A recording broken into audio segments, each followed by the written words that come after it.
অন্যান্য দেশে পড়াশোনা কেমন হয় আমার জানা নেই, কিন্তু অস্ট্রেলিয়াতে আমার একটা জিনিস খুবই ভালো লাগে যে এখানে তারা আমাদেরকে আনন্দের সাথে শেখায়, মজার সাথে শেখায়, যে যেভাবে আপনারা দেখতে পাচ্ছেন। আসসালামু আলাইকুম এভরিওয়ান, আমি শামিরা পারভিন, আমি রয়েছে অস্ট্রেলিয়ার সিডনিতে। এবং আপনারা অনেকেই জিজ্ঞেস করছেন, আপু আপনি কোন সাবজেক্টে পড়াশোনা করেন, কোথায় পড়াশোনা করেন, কি করতেছেন, তারপরে জব কি করেন। তো আজকের ভিডিওতে আমি একটু আপনাদেরকে বলার চেষ্টা করব আমি কোথায় পড়াশোনা করি, কোন সাবজেক্টে পড়াশোনা করি। সো এখানে আমি রয়েছি এখন টেফ এনএসডব্লিউ র্যান্ডউইক ক্যাম্পাস। আমি পড়াশোনা করতেছি bachelor of early childhood education and care. যারা জানেন না, এটা একটা টিচিং কোর্স। এটা হলো ইউজুয়ালি 0 to 5 ইয়ার্স বাচ্চাদের জন্য যে এই সাবজেক্টটা।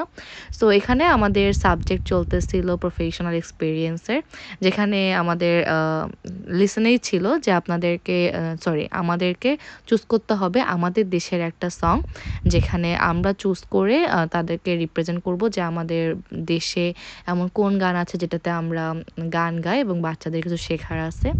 সো যেহেতু প্রথমে আমাদের যে চারজনকে দেখছেন আমরা যে গ্রুপে চারজন ছিলাম আজকে, তারা চারজনই চারটা দেশ থেকে বিলং করি।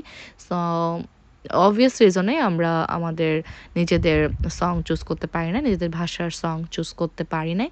So we choose English song.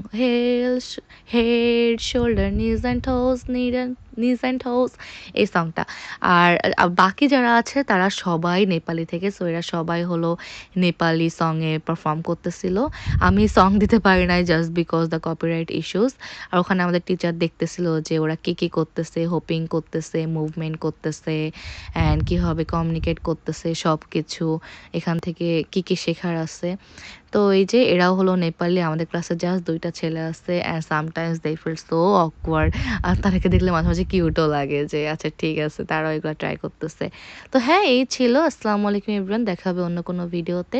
আজকে আপনারা জানতে পারলেন আমি কোন সাবজেক্টে পড়াশোনা করি। ভিডিও ভালো লাগলে অবশ্যই লাইক করবেন, সাবস্ক্রাইব করবেন। Thank you so much. আল্লাহ হাফিজ।